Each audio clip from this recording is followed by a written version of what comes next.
Nathan East is the most famous person you don't know you already know.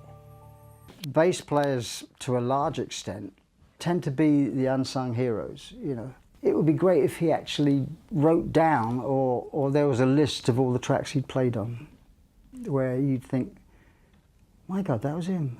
My God, that was him. My God, that was him.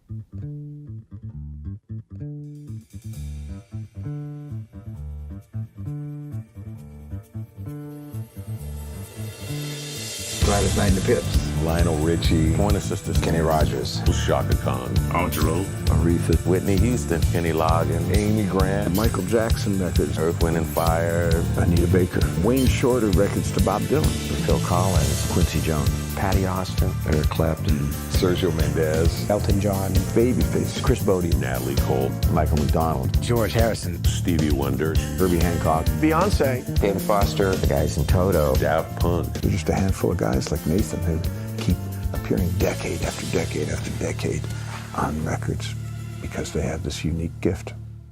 Nathan has toured and recorded and played with some of the biggest talent on the planet. If you've listened to any radio, any song, anywhere in the world in the last 40 years, chances are you've heard Nathan East. He never ceases to amaze me, his ability to adapt to the genre that he's playing in. All of a sudden I heard him playing on Daft Punk and I thought, what the hell?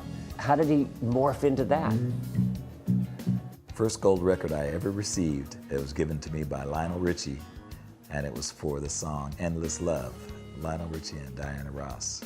Every time I would watch a television show, every time I would see him, there's Nathan East. And I'm going, okay, so I guess when I do my next record, Endless Love, I'll call Nathan East. And of course, it went from there to almost every record I ever recorded. I had to have Nathan East on the record. All right, on vocals and bass, the great Nathan East. Nathan, nice to have you. Nate always had that contagious joy when he plays, and I think that affects the other people he plays with.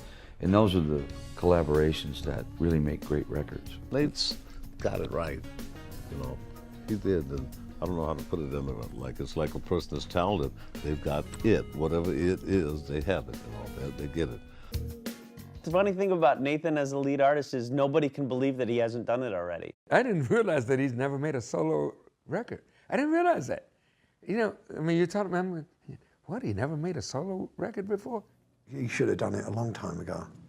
He should have done it a long time ago. I think he's been meaning to. I think he's always working.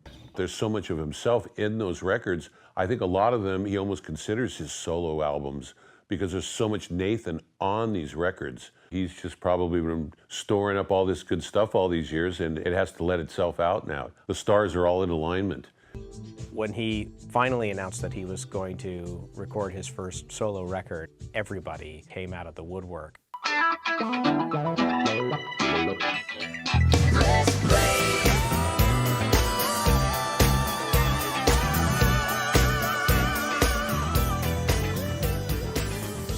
Guess what? What do you think? It's pretty fat.